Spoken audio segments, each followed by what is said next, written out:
बिस्मिल्लाहिर्रहमानिर्रहीम। Programme view point के साथ मैं हूं इमरान यकूब खान। नाज़रीन, जब पाकिस्तानी हुकूमत और पाकिस्तान तहरीक इंसाफ के दरमियान मुज़ाकरात का दौर शुरू हुआ तो बेशतर अवामी हलकों का ये ख्याल था कि शायद इससे कोई हल निकल आए और मामला बेहतरी की तरफ चले जाएं। लेकिन अब ऐसा महसूस होता है कि शायद ये मुज़ाकरात जो हैं ये भी अब किसी डेड लॉक का शिकार हो चुके हैं, क्योंकि 2 जनवरी के बाद से इनमें कोई ख़ास पेशरफ्त नज़र नहीं आती। आप यूँ कह सकते हैं कि ये मुज़ाकरात हो भी रहे हैं और नहीं भी हो रहे, लेकिन जब तक उम्मीद की किरण बाकी है उस वक्त तक बिल्कुल मायूसी जो है वो नहीं होनी चाहिए। ये डेडलॉक मुज़ाकरात में क्यों है और कैसे ख़त्म होगा, आज प्रोग्राम में इस हवाले से बात करेंगे। और इस साथ ही साथ हम बात करेंगे पाकिस्तान पीपल्स पार्टी और हुकूमत के दरमियान ताल्लुकात को लेके कि ये इत्तेहादी आपस में क्या कर रहे हैं। आज भी हसन मुर्तज़ा साहब जो कि पंजाब में पीपल्स पार्टी के रहनुमा हैं, उन्होंने ये कहा है कि जी एक कैदी को छुड़वाने के लिए NRO दिया जा रहा है और अगर ये NRO दिया गया तो हम हुकूमत से अलग हो जाएंगे। इस पर भी बात होगी। इसके अलावा आलमी मंजरनामे पर जब नज़र दोहराएंगे तो अफ़गान तालिबान और भारत के दरमियान जो ताल्लुकात गर्मजोशी जो ताल्लुकात में नज़र आती है उस पर बात करेंगे। और साथ ही साथ हम बात करेंगे ग्रेटर इसराइल के हवाले से कि सहूनी हुकूमत की तरफ से जो नक्शा जारी किया गया है उसके बाद अरब ममालिक में तशवीश किस हद तक पाई जाती है और उसके खित्ते में क्या असरात होंगे। सबसे पहले बात करते हैं पाकिस्तानी सियासत के हवाले और पाकिस्तान तहरीक इंसाफ और हुकूमत के मुज़ाकरात के हवाले से। इस पर बात करने के लिए हमारे साथ मौजूद हैं पाकिस्तान तहरीक इंसाफ के रहनुमा बैरिस्टर अबूज़र सलमान नियाज़ी साहब। Thank you very much Niazi साहब। अबूज़र सलमान नियाज़ी साहब, ये बताइएगा कि हुकूमत और PTI के जो मुज़ाकरात हैं उनमें ऐसा लगता है कि जैसे कोई डेड लॉक सा हो गया हो, क्या वजह है, मामला आगे क्यों नहीं बढ़ रहे? अब देखें इमरान, आपकी ऑब्जर्वेशन ठीक है, लेकिन उसके से जो रीज़न है उसमें पाकिस्तान तहरीक इंसाफ जो है उसकी कोई गलती नहीं है, क्योंकि हम तो एक नेक नीयत बोनाफाइडी मैनर में इनके साथ मुज़ाकरात करना चाह रहे थे for the interest of stability of this country. लेकिन इशू ये है, हमारी एक डिमांड है कि हमारे जो नेगोशिएशन कमेटी के लोग हैं उनकी खान साहब से अनरिस्ट्रिक्टेड जो है वो मुलाकात कराई जाए, क्योंकि हमें कॉन्टिन्यूस गाइडेंस चाहिए, सुपरविजन चाहिए खान साहब की, ताकि हम इन मुज़ाकरात को फर्दर आगे लेके चले इन अ पॉजिटिव मैनर। लेकिन अभी तक हमारी नेगोशिएशन कमेटी की जो है वो खान साहब से मुलाकात नहीं कराई गई और हमने इनसे ये भी रिक्वेस्ट की है कि आप जब मुलाकात कराएं तो वो उस इन्वायरमेंट में कराएं जो कंड्यूसिव हो और वो अंडर सर्वेलेंस या अंडर मॉनिटराइजेशन ना हो। जिस तरह हो रहा है, जो भी मुलाकात होती है वो कोई गैजेट्स के जरिए या कैमरास के जरिए या I don't know phone tapping करते हैं, वो सारी मॉनिटर्ड होती है, जो गैर कानूनी गैर आईनी तरीके से हो रहा होता है काम। सो एक सेफ इन्वायरमेंट में मुलाकात कराएं ताकि हम उनसे गाइडेंस लें, उनकी सुपरविजन के थ्रू हम नेगोशिएट करें और फर्दर मूव ऑन करें। लेकिन हुकूमत या बेबस है, उनके पास कोई पावर नहीं है ये करने की, शहबाज शरीफ साहब की तरह पूरी हुकूमत या कमजोर है या हुकूमत की नीयत ठीक नहीं है। दोनों में से एक सिचुएशंस हैं। अभी एक एग्जांपल देता हूँ। इस वक्त हमारे जो पॉलिटिकल लोग थे जो खान साहब से हर हफ्ते मिलते थे, जिसमें रऊफ हसन साहब थे, उमर यूब साहब थे, असद कैसर साहब थे और बाकी सीनियर लीडरशिप थी, उनकी 19 हफ्ते हो गए हैं इमरान खान साहब से मुलाकात नहीं हुई। जो हफ्ते में एक मीटिंग होती थी पॉलिटिकल लोगों की, 6 लोग जाते थे। ये हुकूमत ने या जो उस अडयाला को लोग कंट्रोल करते हैं उन्होंने एक रिस्ट्रिक्शन इम्पोज की हुई है, इनफॉर्मल, और मुलाकात की इजाजत नहीं है। सो ऐसी सिचुएशन में ये सोचना कि आप आगे बढ़ सकते हैं नेगोशिएशंस में, वो मुझे नहीं नजर आ रहा। अगर हुकूमत को सीरियस है तो इस चीज पे काम करना पड़ेगा, हमारी एक्सेस देनी पड़ेगी खान साहब। लेकिन नियाज़ी साहब, कुछ लोगों का ख्याल ये है कि बानी चेयरमैन इमरान खान साहब के जो जारखाना बयान है वो एक वजह है मुज़ाकरात की नाकामी की या अभी तक कामयाब ना होने की। क्या वाकई ये इशू है? नहीं, ये मेरे ख्याल से एग्जैजरेशन है, मुबालगा आराई है। देखिए, इमरान खान साहब को आज से तो दे नहीं रहे जारहाना बयान, जब से वो सियासत पे उन्होंने कदम रखा है।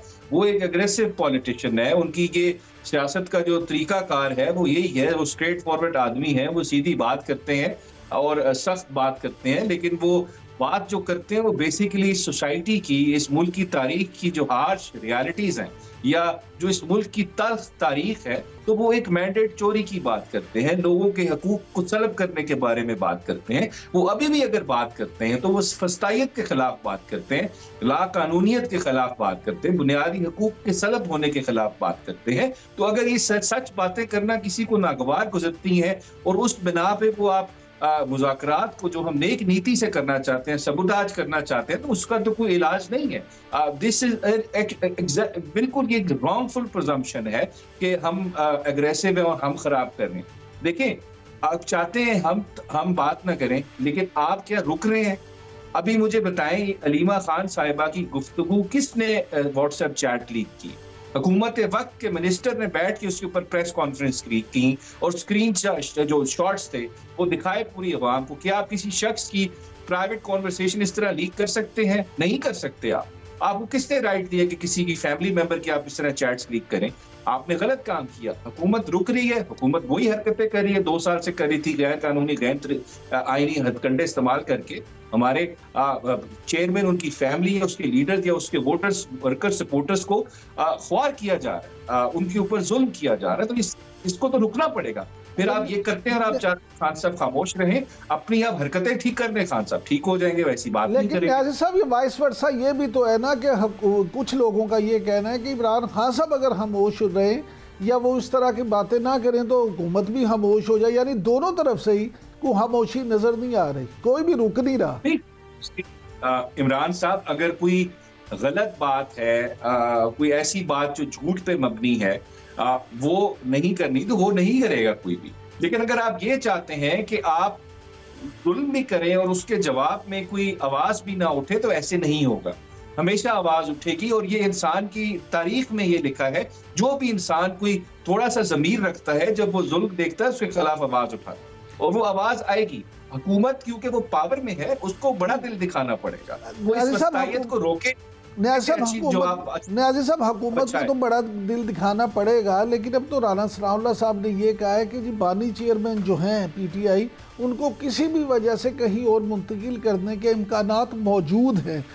अब पहले तो सुना देते हैं कि राना साहब ने क्या कहा, उसके बाद आपसे जानते हैं। जी दिखाएं जी, राना सनाउल्लाह साहब ने क्या कहा है। जी न्याज़ी साहब, राना सनाउल्लाह साहब कहते हैं कि उनकी सिक्योरिटी या सेहत के पेश नज़र ये हो सकता है कि उनको कहीं मुंतकिल कर दिया जाए। आपके ख्याल में क्या उन्हें मुमकिन तौर पे कहाँ पे मुंतकिल किया जा सकता है? जैसे फैसले आया था कि जी बनी गाला भेजा जा सकता है, नज़रबंद किया जा सकता है। देखिए, ये जवाब बहुत अच्छा लगता अगर मेरा नाम आसिफ अली जरदारी होता या मेरा नाम मियां नवाज शरीफ होता कि मुझे एवनफील्ड भेज दिया जाए या जेल के अस्पताल भेज दिया जाए या किसी मेरे फार्म हाउस पर उसको आप डिक्लेयर कर दें, सब जेल डिक्लेयर कर दें और मुझे शिफ्ट कर दें। लेकिन इमरान खान साहब पे ये सहूलत सूट नहीं करती, ना वो ये सहूलत मांग रहे। उन्होंने बल्कि मना कर दिया पहले भी, और अभी भी उनको ये सहूलत नहीं चाहिए। हमने 3 डिमांड्स दी हैं।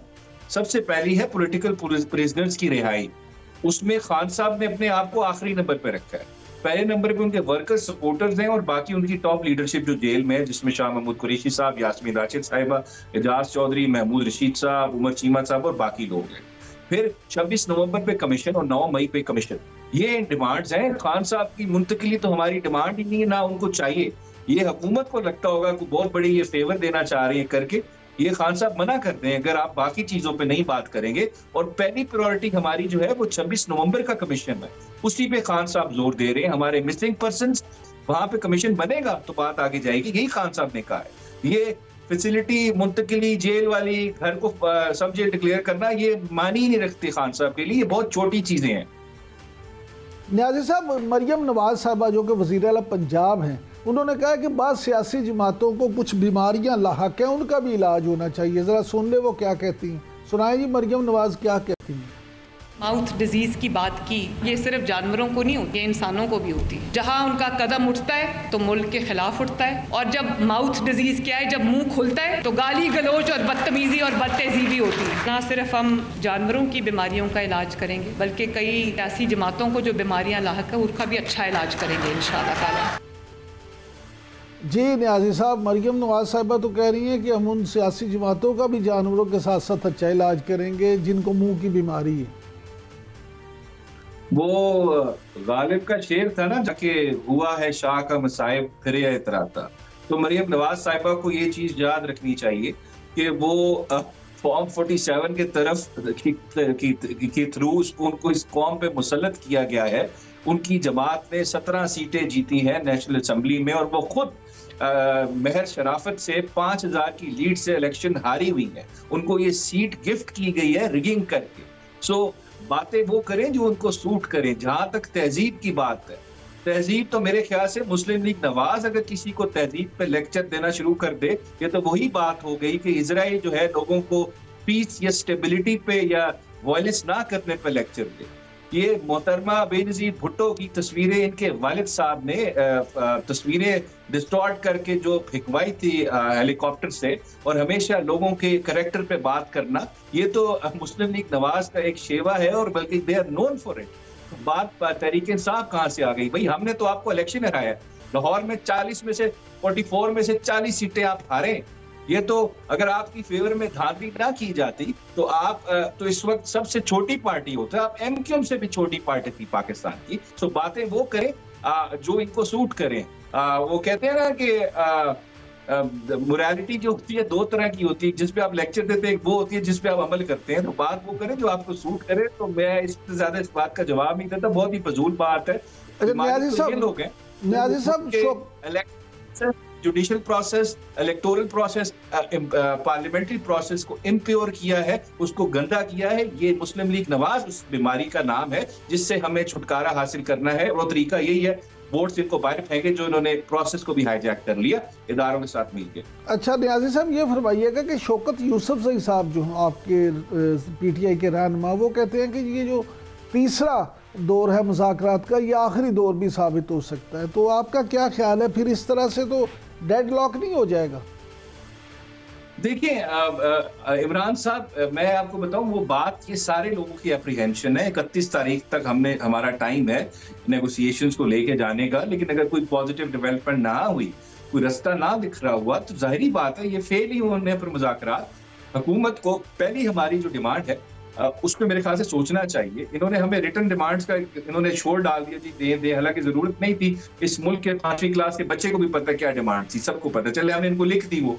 फिर उसके बाद अब ये बात कर रहे हैं कि हमें सेस दें, खान साहब से हमें मिलने दें, हमने उनसे गाइडेंस लेनी है। पॉलिटिकल लोगों ने, नेगोशिएशन कमेटी ने मुज़ाकरात को आगे तो वो देंगे, तो आगे बात होगी, और 26 नवंबर पे अगर सीरियस होंगे तो बात देंगे। लेकिन अगर इस तरह के बयानात आएंगे जो मरियम नवाज साहिबा दे रही हैं, जिससे आपको फिरौनियत नजर आ रही हो, तो उस तरह तो बात नहीं बनी। इनको सीरियसनेस दिखानी पड़ेगी, अदरवाइज हम तो पहले भी इनसे सड़कों पे लड़ रहे हैं, हम फिर लड़ना शुरू कर देंगे। हमें तो प्रैक्टिस होगी 2 साल से, और लेकिन हुकूमत को सीरियस होना पड़ेगा। हमारी तरफ से बोनाफाइड्स भी है, सीरियसनेस भी है। न्याजी साहब, आप बार बार ये बात करते हैं कि मुलाकात की इजाज़त नहीं दी जा रही, मुलाकात के लिए मिलने नहीं दिया जा रहा, लेकिन गुज़श्ता रोज़ जब पीटीआई के चेयरमैन से, बानी चेयरमैन से मुलाकात का दिन था, तो उस वक्त कोई मिलने के लिए गया नहीं।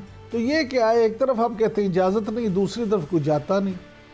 नहीं, वो मैं आपको बताऊं, शायद आपको नहीं पता, उसका प्रोसीजर ये होता है, जब भी मीटिंग का दिन होता है ना, उससे एक दिन पहले नाम दिए जाते हैं सुप्रीडेंट साहब को, तो मिलने आएंगे। फिर वो हमें कहते हैं, ओके करते हैं, तो लोग वहां पे जाते हैं। अगर हमें वहां से बात समझ नहीं आती, वो ओके का सिग्नल नहीं आता, तो लोग नहीं जाते अब। क्योंकि पहले ये बेशुमार दफा हो चुका है, पिछले 19 हफ्ते हो गए, 19 हफ्ते किसी पॉलिटिकल लीडर को नहीं मिलने दिया। नाम दिए जाते थे उनको, पहले तो 1 किलोमीटर चलाया जाता था तपती गर्मी में, उसके बाद वहां पहुंचते थे, 5 घंटे वेट करा के वापस भेज दिया जाता था। ये रूटीन मैटर है। अडयाला का सुप्रीडेंट तो खुद कह दिया, उसको भी नहीं पता वो क्या हो रहा है उसके क्या जेल के अंदर। तो ये तो रूटीन मैटर है। वहां लोगों को बुला के जलील किया जाता है, ह्यूमिलेट किया जाता है, और अंदर नहीं जाने दिया जाता। तो इस वजह से ये बात, वो अडयाला वाले ये बात नहीं करें, बात वो करें जो बिल्कुल सच है, जो फैक्ट्स पे बेस्ड है, जो कानून और आइन की बात है। ऐसा कुछ नहीं है। अच्छा न्याजी साहब, पीटीआई की तरफ से ये अपील की गई थी अपने लोगों से कि जनाब आप जो तरसीलाते ज़र हैं, बाहर से ज़र मुबादला है, वो ना भिजवाएं। लेकिन अगर स्टेट बैंक की तरफ से जो खबरें आ रही हैं वो देखें तो उनके मुताबिक दिसंबर में, यानी गुज़श्ता माह, तरसीलाते ज़र जो हैं, ज़र मुबादला जो बाहर से है, उसमें इजाफे की खबरें हैं। तो क्या फिर पीटीआई की अपील पे लोगों ने कान नहीं धरे? नहीं, देखिए ऐसी कोई बात नहीं है। पीटीआई की जो सपोर्ट है ओवरसीज पाकिस्तानी जितने हैं पूरी दुनिया में 90% जो है उसमें से पाकिस्तान तहरीक इंसाफ के वर्कर्स हैं, सपोर्टर्स हैं या वोटर्स हैं। जो जहां तक इस कॉल की बात है, कॉल इन फील्ड है, लेकिन क्योंकि खान साहब ने खुद अप्रूव कर दी है मुज़ाकरात और 31 तारीख तक टाइम दिया हुआ है, इस वजह से जो बाकी ऑप्शंस हैं उन पे इतना अभी फोकस उस तरह नहीं है। अब वो अभी आहिस्ता आहिस्ता हमारा उसकी तरफ ध्यान या रुझान जाएगा अगर ये मुज़ाकरात कामयाब नहीं होते। This is the reason, otherwise हमारे पास वो ऑप्शन तो है ही है। लेकिन अभी हम चाह रहे हैं, हम खुद चाह रहे हैं इस मुल्क की स्टेबिलिटी के तहत, इस स्टेट की इंटरेस्ट के तहत हम मुज़ाकरात करें, एमिकेबल सोल्यूशन की तरफ जाएं। लेकिन उसमें मैं फिर कहूंगा इस हुकूमत को बड़ा दिल दिखाना पड़ेगा और खान साहब से हमें एक्सेस देनी पड़ेगी, अदरवाइज इस तरह बात नहीं बनती। नियाज़ साहब, आप बार बार हुकूमत की तरफ से बड़ा दिल दिखाने की बात करते हैं, मुतालबा करते हैं, जो कि बड़ा एक जायज़ मुतालबा है, लेकिन दूसरी तरफ देखने में ये आया कि PTI की मौजूदा क़यादत जो है वो एक दूसरे के लिए भी दिल बड़ा नहीं कर रही। एक दफ़ा फिर सलमान अकरम राजा साहब और शेर अफसर मरवत साहब जो हैं उनकी आपस में तल्ख कलामी की खबरें हैं। ये मामला है क्या, क्यों दाखिली इंतशार का शिकार है PTI? देखिए, ये नई बात तो है नहीं, आपको पता ही है ये हमारी पार्टी में, बल्कि सारी पार्टीज में होता है, डिसएग्रीमेंट्स होते हैं। क्योंकि मैं हमेशा उसका एक ही जवाब देता हूँ, बल्कि आपके प्रोग्राम बात कर चुका हूँ, क्योंकि इमरान खान साहब जो है he is the face of PTI, सारा वोट बैंक उनका है, सपोर्टर्स उनके हैं, तो जाहिरी बात है वो जेल में है, उनके पास हमारी एक्सेस नहीं है, एक्सेस इज द इशू। जाहिरी बात है अगर वो बाहर होते तो ये सारी चीजें जो स्ट्राइक्स हैं, सारी मसले हैं, आपको नजर ना आते। जब घर का बड़ा घर पे नहीं होता तो बच्चे लड़ते हैं आपस में, नेचुरल सी चीज है। तो इस वजह से ये सारे डिसएग्रीमेंट्स आपको नजर आते हैं। बिल्कुल मैं कहता हूँ नहीं होने चाहिए, लेकिन आपको नजर आ जाते हैं, तो ये एक सैड बात है, लेकिन आई थिंक ये नेचुरल भी चीज है। खान साहब इज इन जेल, जब वो बाहर आएंगे ये सारी चीजें खत्म हो जाती है। लेकिन कभी भी ऐसी बात आती है जब हमारी पार्टी पे हमला होता है या पार्टी पे कोई बात की जाती है, तो फिर हम सब यूनाइटेड हो जाते हैं। ऐसी कोई बात नहीं है कि जिससे हमें नुकसान हो रहा है, पार्टी को कोई इररिपेयरेबल लॉसेज हो रहे हैं, हमारे मसले हैं, तो ऐसा कुछ नहीं है। इमरान खान की जेल में मौजूदगी की वजह से PTI के आपस में इख्तलाफात हो जाते हैं, लेकिन इससे पार्टी को कोई इतना नुकसान नहीं हो रहा जिसका अजाला ना किया जा सके। ये कहना है जी अबूमान नियाज़ी साहब का। Thank you very much Niazi साहब, आपने वक्त दिया। नाज़रीन, अब वक्त हुआ एक ब्रेक का। ब्रेक से जब वापस आएंगे तो हमारे साथ मौजूद होंगे मुस्लिम लीग नून के रहनुमा जनाब इख्तियार वली साहब। Stay with us.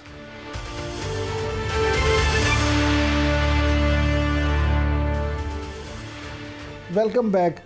नाज़रीन, जैसा कि ब्रेक पे जाने से पहले मैंने अर्ज़ किया था कि वापस जब आएंगे ब्रेक से तो हमारे साथ मौजूद होंगे मुस्लिम लीग नून के रहनुमा जनाब इख्तियार वली खान साहब, और उनसे जानेंगे कि हुकूमती मौक़िफ़ क्या है मौजूदा सियासी सूरत हाल के हवाले से। इख्तियार वली खान साहब, थैंक यू वेरी मच, आपने टाइम दिया। ये बताइएगा कि हुकूमत PTI के साथ मुज़ाकरात में संजीदा क्यों नहीं है, ये मुज़ाकरात का सिलसिला आगे क्यों नहीं बढ़ रहा और ये डेडलॉक क्यों है?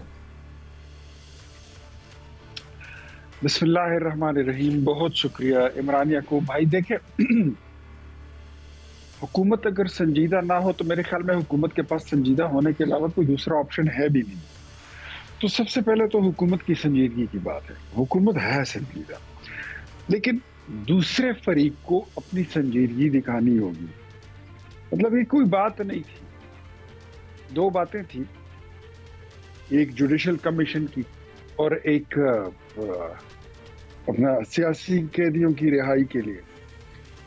तो उसमें जिस तरह, मतलब ये कोई दो मोहल्ले में वो कोई मासियों की वो लड़ाई तो है नहीं, जिनका आमने सामने घर होता है और अगले तीसरे घर में उनकी राजीनामे का कोई सिलसिला बन जाए। अभी ये तो कौमी असम्बली में बैठकर स्पीकर उधर उसकी मेजबानी कर रहे हैं, आपको पता है उस तमाम मुज़ाकरात की। तो जो चीजें होती हैं, मिनट्स ऑफ द मीटिंग बनाने पड़ते हैं, एजेंडा बनाना पड़ता है। तो ये इसमें कोई ये बात नहीं थी कि हम इनकी कोई चीजें जो है तो वो फिर सोशल मीडिया में इनकी तरह फिर लहराएंगे, दिखाएंगे और इनको जो है तो हम लान तान करेंगे। हम तो ये चाहते हैं हुकूमत की संजीदगी। दरअसल मैं अगर आपको बताऊं, जहां तक मुझे पता है, हुकूमत ये भी चाहती है कि चार्टर ऑफ डेमोक्रेसी की जो तश्कील है, तश्कील तो हो चुकी है, उसकी तकमील भी हो जाए तो बेहतर है। और अब उसमें अगर PTI भी आ जाए तो बहुत बेहतर होगा कि वो उसमें शामिल हो और इमरान खान उस चार्टर का हिस्सा बने, पीटीआई उस चार्टर का हिस्सा बने कि जमहूरी इदारों में और गैर जमहूरी इदारों में तफरीक भी किया जा सके। इख्तियार अली खान साहब, पाकिस्तान की आप इमरान खान को शामिल तो करना चाहते हैं, लेकिन उनके लोगों को उनसे मुलाकात करने नहीं देते। आप बेबस हैं या हुकूमत जानबूझ के ये मुलाकातें नहीं करवा रही? इमरान भाई, ये भी एक मतलब इनकी उड़ाई हुई बात है। मुझे ये बताइए, कल इमरान खान की मुलाकात का दिन था, कितने लोग गए हैं मिलने के लिए?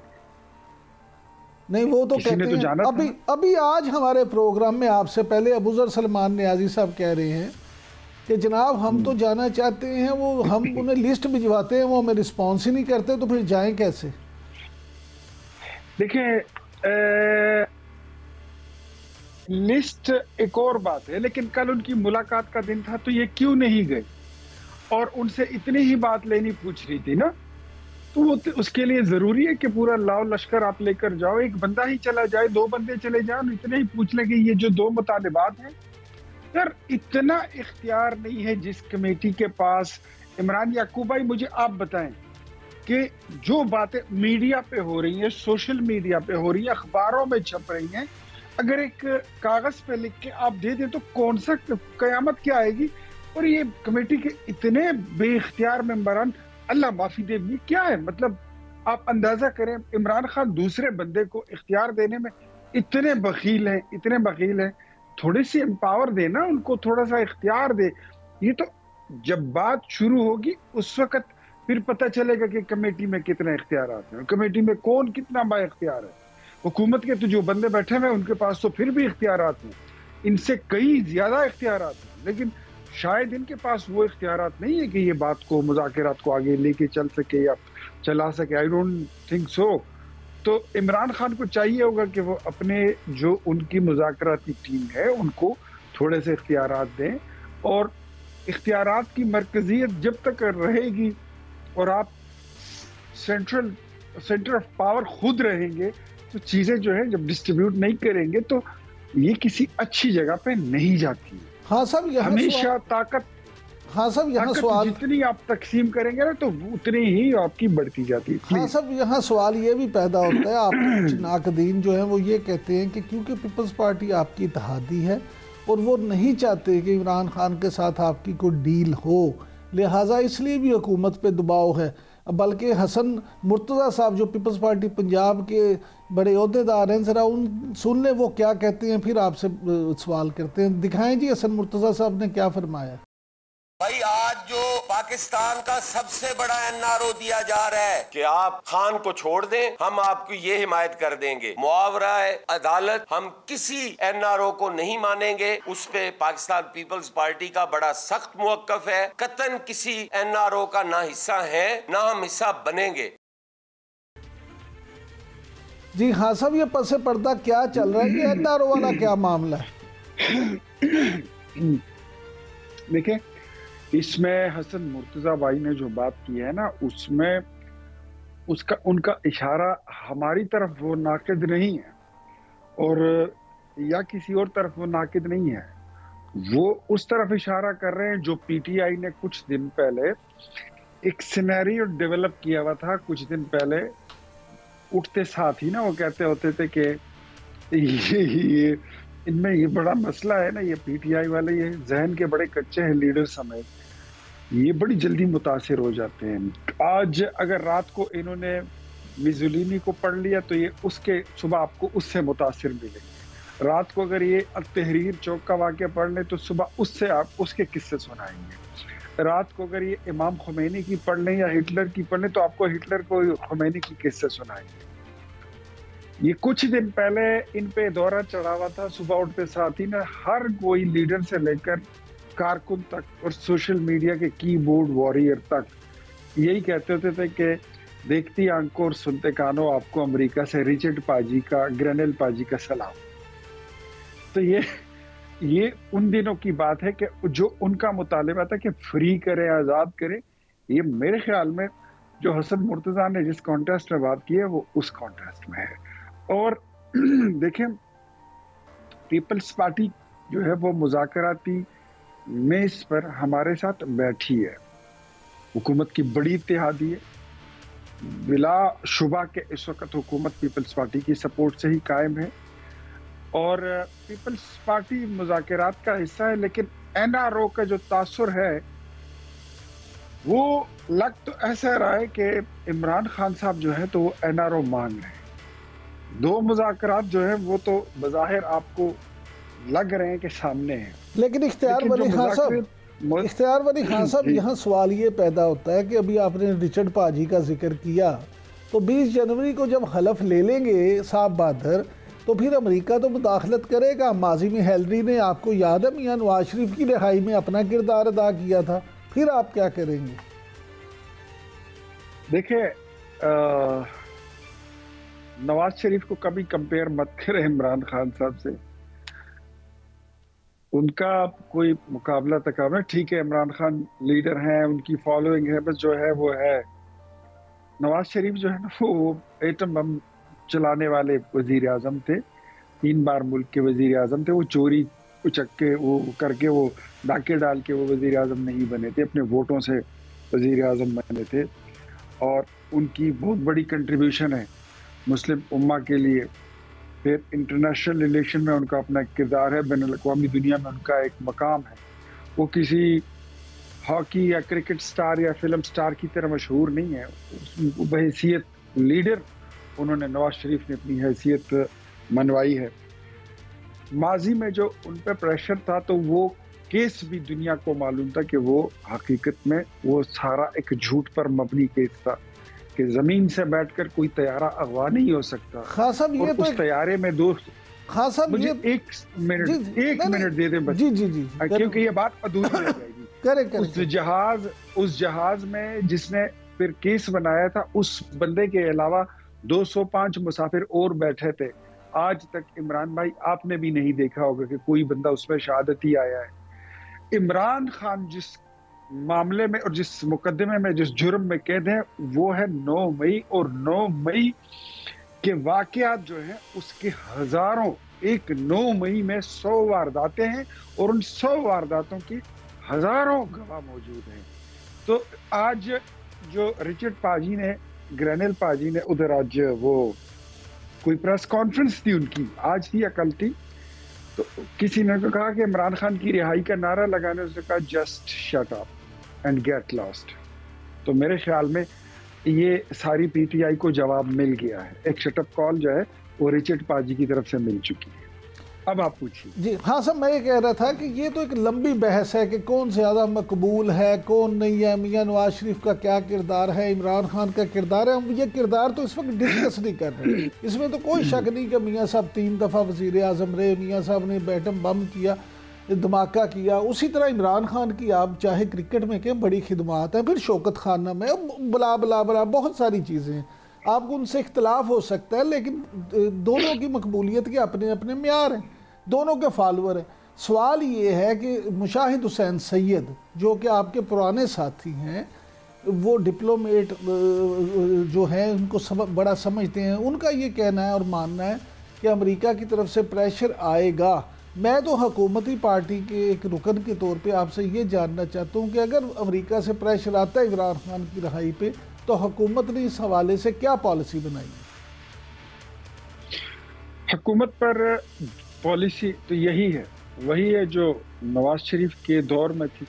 जब हम एटमी धमाके कर रहे थे तो हमने ये प्रूफ किया है, हम कैरी करते हैं एक हिस्ट्री को, हमारा एक प्रीवियस कॉन्डक्ट है कि हम प्रेशर सस्टेन करने की सलाहियत भरपूर तरीके से रखते हैं। लेकिन हम ये भी समझते हैं कि अमेरिका का पाकिस्तान में अगर कोई मफाद है तो वाहिद इमरान खान नहीं है। और अमेरिका में ये प्रोवर्ब भी है, वहाँ पे ये मिथ है कि there are no free lunches in America. America अगर इमरान मांगता है तो बदले में देगा क्या, उनके पास हमें देने के लिए क्या है, इस पे भी सोचा जा सकता है। और इमरान खान सिर्फ वाहिद उनका दर्द सर या उनकी बीमारी नहीं है कि वो उसको उठा के ले जाएंगे।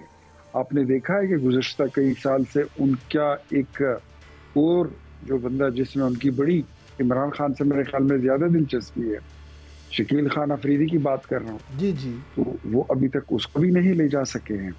तो हमें प्रेशर सस्टेन करना आता है। दूसरा, आपने मकबूलियत की बात की, यकीनन बहैसियत क्रिकेटर और खिलाड़ी के मकबूलियत कुछ और चीज़ होती है, और बहैसियत एक लीडर के जो मकबूलियत होती है वो कुछ और होती है। दोनों में बड़ा फ़र्क होता है। और नवाज शरीफ सिर्फ एटमी धमाके नहीं, JF-17 थंडर बनाने वाले वज़ीर आज़म हैं। शाहीन, गजनवी और अब्दाली जैसे मिसाइल के तजर्बे ये नवाज शरीफ का तुर्र इम्तियाज़ है। नवाज शरीफ ही है। अगर हम उनका बनाया हुआ मोटरवे अगर इस मुल्क से आप उठा लें, मेरे ख्याल में हमारे पास चलने के लिए कोई निज़ाम ही नहीं है। Thank you very much Iftikhar Khan साहब। नाज़रीन, आपने बात सुनी। इख्तियार वली खान साहब का कहना है कि अमेरिका का दर्द सर सिर्फ इमरान खान नहीं है, पाकिस्तान को इसके बदले में वो क्या देंगे ये भी गौरतलब बात है।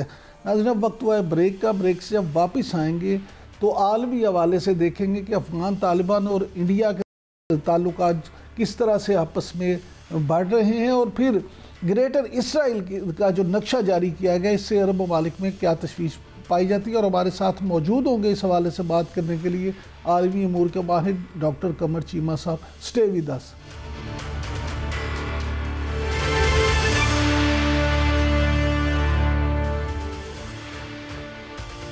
Welcome back.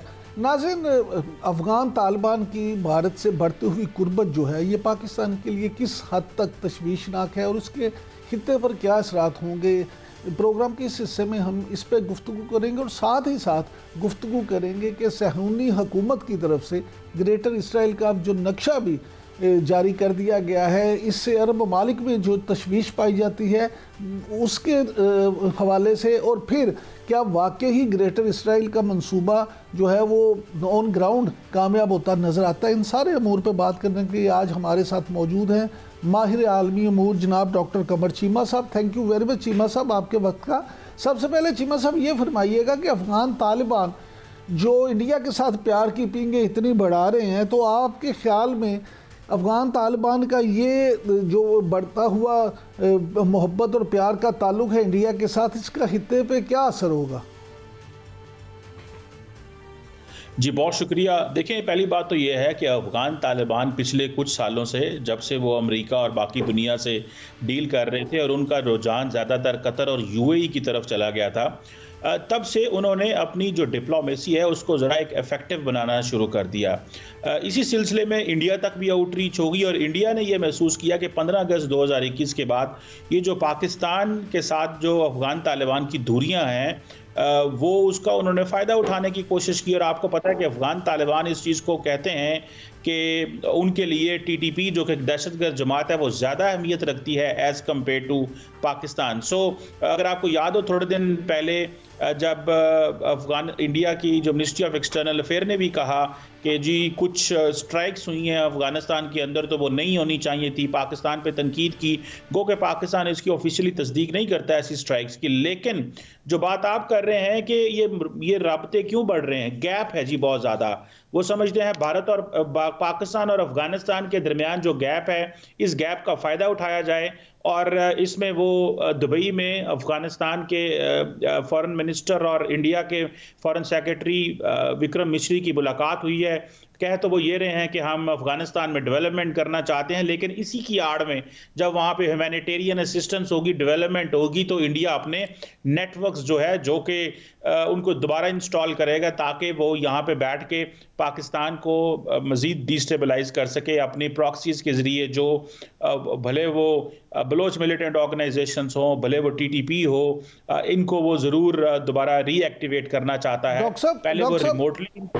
डॉक्टर साहब, माजी में भी अगर देखें, अब देखें माजी में भी इंडिया जो है वहाँ पे इसी तरह से अफ़गानिस्तान की सरजमीन को इस्तेमाल करके पाकिस्तान के लिए मुश्किलें खड़ी करने की कोशिश करता रहा है। अब मौजूदा हालात में जबकि पहले ही दहशतगर्दी को लेके पाकिस्तान और अफ़गानिस्तान में काफ़ी तनाव पाया जाता है, तो ये सारे जो मामलात हैं उसमें आप क्या समझते हैं कि ताल्लुकात मज़ीद ख़राबी की तरफ नहीं जाएं? देखिए, ये अफ़गान तालिबान ने इस चीज़ का फैसला करना है कि वो पाकिस्तान से अपने ताल्लुकात क्यों ख़राब करना चाहते हैं। पाकिस्तान सिर्फ एक सादा सी बात करता है कि जब आपने अमेरिका से वादा किया है कि अफ़गानिस्तान की सरजमीन दहशतगर्द जमातें इस्तेमाल नहीं करेंगी, तो आप ऐसा वादा पाकिस्तान से क्यों नहीं करते?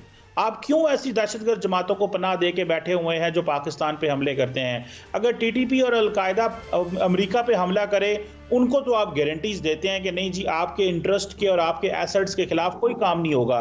लेकिन जब एक मुसलमान ब्रदर नेबर कंट्री पाकिस्तान, जिसको अफगान भाइयों ने 4 दहाइयों तक अपने सीने से लगा कर रखा, उनके लिए कारोबार खोल दिए, वो लाहौर, कराची, इस्लामाबाद, पेशावर, कोयटा हर जगह कारोबार भी कर रहे हैं, अपनी ज़िंदगियां भी गुजार रहे हैं, उस मुल्क के साथ आप कैसी जो है वो ऐसे क्यों कर रहे हैं? सो सिंपल सादा सा वन लाइनर क्वेश्चन है कि जो कमिटमेंट अमेरिका के साथ की हुई है वही कमिटमेंट पाकिस्तान के साथ करें और इनको पीछे करें, इन TTP को पीछे करें, ऐसी जमातें जो वहाँ पे बैठ के पाकिस्तान पे हमला कर रहे हैं। लेकिन अफगान तालिबान शायद समझ रहे हैं कि इस वक्त वो एक ऐसी उड़ान में हैं जहाँ पे शायद वो समझते हैं कि पाकिस्तान की उनको ज़रूरत नहीं है, पाकिस्तान शायद इकनॉमिकली कमज़ोर है, शायद सियासी तौर पे उस तरह मुस्तकम नहीं है, तो उनको कुछ लोगों की इस जो सलाह और मशवरा जो ले रहे हैं, मेरा ख्याल है कि अफ़गान तालिबान को इस हवाले से गलतफहमी लग रही है और वो बड़ी गलती कर रहे हैं।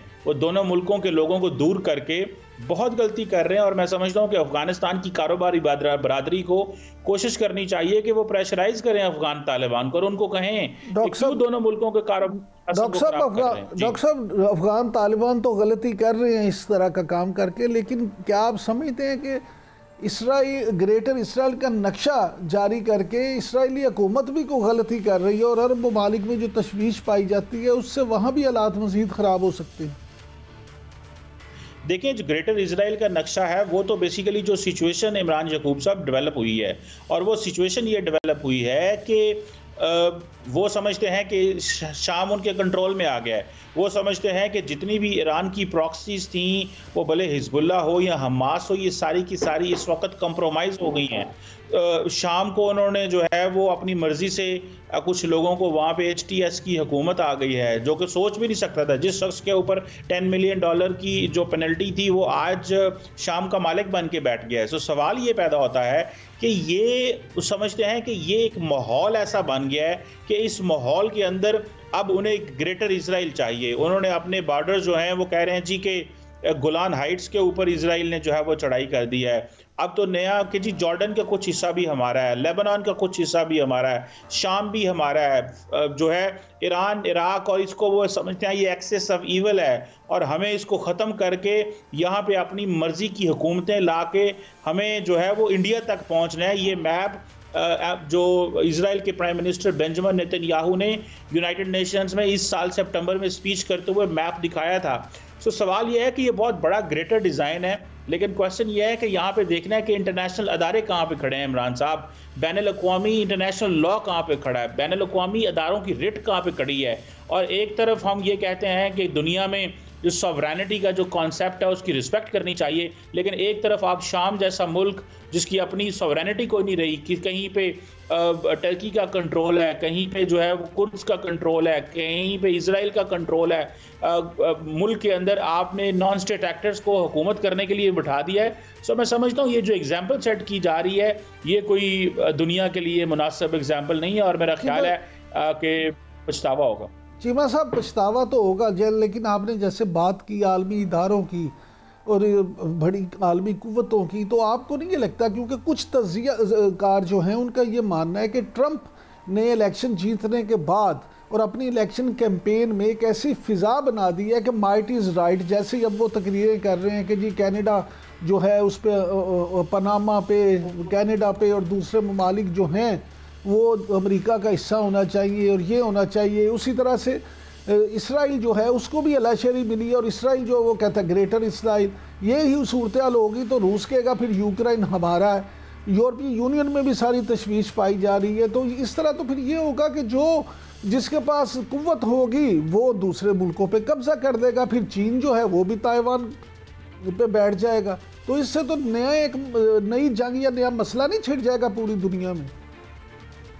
बिल्कुल सही कहा इमरान साहब। देखें, वर्ल्ड वॉर 2 के बाद एक रूल्स बेस्ड इंटरनेशनल ऑर्डर आया था और उसमें ये बात हुई कि बैनुल-अक़वामी जो अदारे हैं हम उसके मेंबर हैं और हर मुल्क जो है वो अपनी बाउंड्रीज़ के अंदर रह के अपने नेशनल इंटरेस्ट को प्रोटेक्ट करेगा। ये जो बात है कि अमेरिका कहता है कि जी ग्रीनलैंड हमें चाहिए, हमें चाइना से ख़तरा है, कनाडा जो है वो हमारा हिस्सा है, जारी बात है इससे दुनिया परेशान है।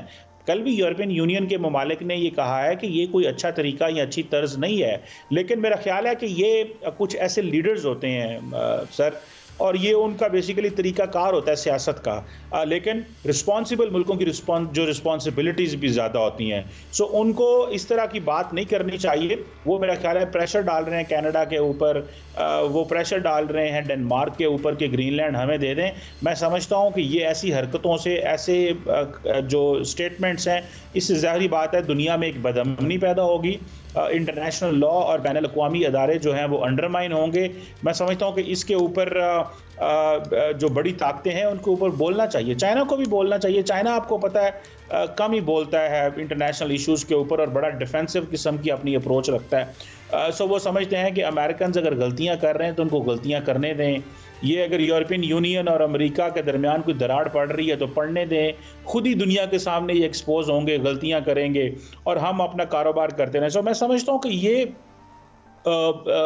इमरान साहब, मुझे लग रहा है कि इंटरनेशनल लॉ अंडरमाइन हो रहा है और इसमें बाकी जो बहुत शुक्रिया डॉक्टर कमर चीमा साहब। डॉक्टर कमर चीमा साहब का कहना है कि इस तरह से महसूस होता है मौजूदा आलमी सूरत हाल में कि जैसे इंटरनेशनल लॉ जो है वो अंडरमाइन हो रहा है और आलमी इदारे जो हैं उनको आगे बढ़ के सारी सूरत हाल का जायज़ा लेना चाहिए। नाज़रीन, आज के लिए इतना ही। अब आपसे मुलाकात कल होगी इंशाल्लाह, तब तक के लिए इजाज़त दीजिए।